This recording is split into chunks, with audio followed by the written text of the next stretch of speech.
এবং আইন সবার ক্ষেত্রে সমান।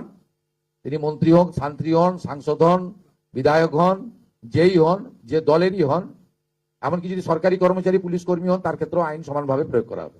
আপনারা দেখছেন নিউজ 16 ভারত, রাজনীতির অন্তরালে সত্যের সন্ধানে। আমাদের উত্তরবঙ্গের ভারতীয় জনতা পার্টির অনেক বিধায়ক বৃন্দরা এখানে এসেছেন, যারা কোচবিহার, আলিপুরদুয়ার, উত্তর দক্ষিণ দিনাজপুর, জলপাইগুড়ি ইত্যাদি জেলা থেকে নির্বাচিত। এনারা আমার কাছে বিধানসভাতে টাইম চেয়েছিলেন। আমি 5:30টায় টাইম দিয়েছিলাম, কিন্তু আমার একটা প্রোগ্রাম থাকায় খানিকটা বিলম্ব হয়েছে। এরা আমার কাছে এসেছেন যে কিছু মানুষ বিশ্ববন্দিত আমাদের পরম সম্মানীয় নেতাজি সুভাষচন্দ্র বসুকে কেন্দ্র করে দু একজন প্রকাশ্যে, আর অনেকে বলবো না, গুটি কতক, নেতাজি সুভাষচন্দ্র বসুকে একজন প্রকৃত দেশপ্রেমিক ও ভারতবর্ষের স্বাধীনতা পাইয়ে দেওয়ার ক্ষেত্রে প্রধান স্থপতি হিসেবে প্রত্যেকেই স্বীকার করে, আপামর মানুষ। আমরা এই বিষয়ে লক্ষ্য রেখেছিলাম। আমার সঙ্গে ডিজিপি সিদ্ধিনাথ গুপ্তাজি রয়েছেন, ADG law and order Ajay Ranade রয়েছেন। আমরা পরিষ্কারভাবে আমাদের সাইবার সেলকে ইনস্ট্রাকশন দিচ্ছি। মিস্টার সঞ্জয় সিং আছেন ডিজি সাইবার, এবং ওখানে অশোক প্রসাদও আছেন, তাকে ডিজিপি সাহেব নির্দেশ দেবেন, যারা সোশ্যাল মিডিয়াতে পশ্চিমবঙ্গের অধিবাসীরা নেতাজি সুভাষচন্দ্র বসু সম্পর্কিত অপমানজনক মিথ্যা অপপ্রচার করার দুঃসাহস দেখিয়েছেন, তাদের বিরুদ্ধে সরকারি ব্যবস্থা নিক। আজকে উত্তরবঙ্গের বিধায়ক এবং মন্ত্রীরা মুখ্যমন্ত্রীর কাছে দাবি করেছেন। আমি এনাদের দাবিকে সমর্থন করি, এবং মূলত যারা এসেছেন উত্তরবঙ্গের, তারা সবাই রাষ্ট্রবাদী, দেশপ্রেমিক এবং সনাতন সংস্কৃতিতে বিশ্বাস করেন এবং রাজবংশী সম্প্রদায়ের মানুষ। এরা প্রত্যেকে চান যে পশ্চিমবঙ্গ সরকার, পশ্চিমবঙ্গের পুলিশ কঠিন এবং কঠোর ব্যবস্থা নিক। যেখানে অভিযোগ আমরা পেয়েছি, ভারতীয় ন্যায় সংহিতা অনুযায়ী সেকশনে কেস হবে। ফেসবুকে এবং সোশ্যাল মিডিয়ার যে প্ল্যাটফর্ম আছে, তার যে সিস্টেম আছে, সেটাকে আমরা রাজ্য সরকারের পক্ষ থেকে সোশ্যাল মিডিয়া প্ল্যাটফর্মেও তাদের বিরুদ্ধে ব্যবস্থা নেওয়ার জন্য লেখার ব্যবস্থা করছি, এবং নির্দিষ্ট ধারাতে গ্রেপ্তারিয়া শুরু করার জন্য পুলিশকে নির্দেশ দেওয়া হচ্ছে। এবং আমি যারা দুঃসাহস দেখিয়েছেন তাদের কাছে অনুরোধ করব, অনুরোধ ঠিক নয়, পরামর্শ দেব। একদিকে তো পুলিশকে আমি নির্দেশ দিলাম, অন্যদিকে বলবো যে তারা যে দুঃসাহস দেখিয়েছেন, এই দুঃসাহস ভালো না,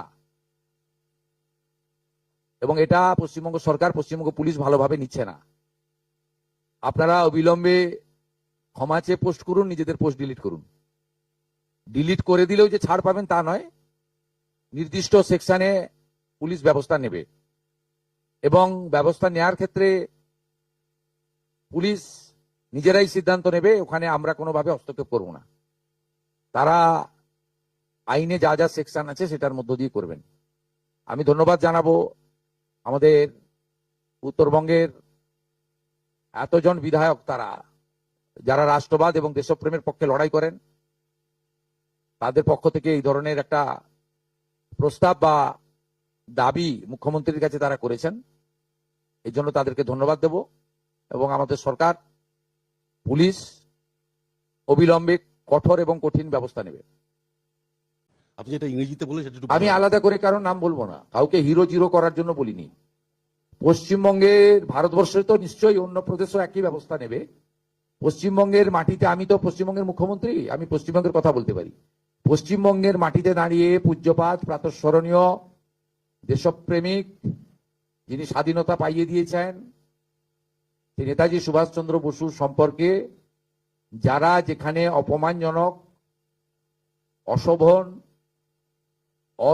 কুরুচিকর, আপত্তিজনক যত রকম শব্দ অভিধানে আছে, এই সব খারাপ শব্দ প্রয়োগ করেছেন, সেটা কোনো প্রকৃত ভারতবাসী, রাষ্ট্রবাদী, দেশপ্রেমিক নাগরিক স্বীকার করে না। আমরা পশ্চিমবঙ্গের মাটিতে এটা করতে দেব না। এটা খুব পরিষ্কার বক্তব্য।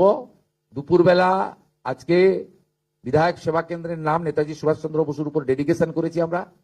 তথ্য সংস্কৃতি দপ্তর নেতাজি সুভাষচন্দ্র বসুর পরিবারের বর্তমান যারা আছেন তাদের কাছ থেকে ছবি অনুমোদন করেছে। রাজ্য সরকার সমস্ত সরকারি অফিসে, সমস্ত সরকারি স্কুলে নেতাজি সুভাষচন্দ্র বসুর ছবি বাধ্যতামূলক করে নোটিফিকেশন করছে।